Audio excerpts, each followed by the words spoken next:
Kahit gaano ka pa kayaman, pag nawala ka sa mundo, niskapistik lang ang katapat mo.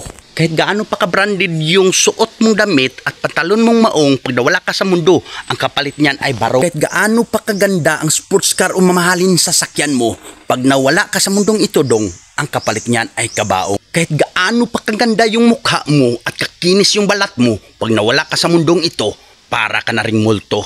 Kahit gaano pa kadami yung lupa mo at ang daming propiedad mo, pag nawala ka sa mundong ito, ang papalit niyan ay lupa na 4 metro kwadrado. Kahit gaano pa kadami yung bahay mo, pag nawala ka sa mundong ito, iisa lang ang bahay ang uuwian mo. Dadalawin ka na lang namin sa simenteryo. Kahit gaano pa kalakas ang katawan mo at kalaki ng yung katawan, pag malapit ka na mawala sa mundong ito at nanghihina ka na, kahit wati, di mo na kayang buhatin ito. Kahit gaano ka pa katalino at ang kaharap mo ay mga bubo, pag nawala ka sa mundong ito, mga bubo pa rin ang bibidjel sa'yo.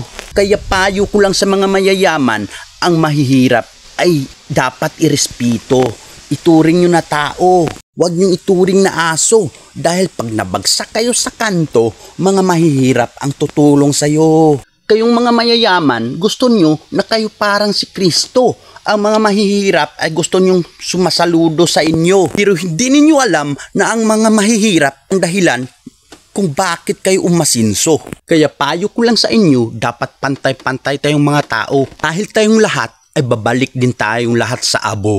Pira lang naman ang lamang ninyo. Pero kung wala kayong pira, mukha din naman kayong kwago.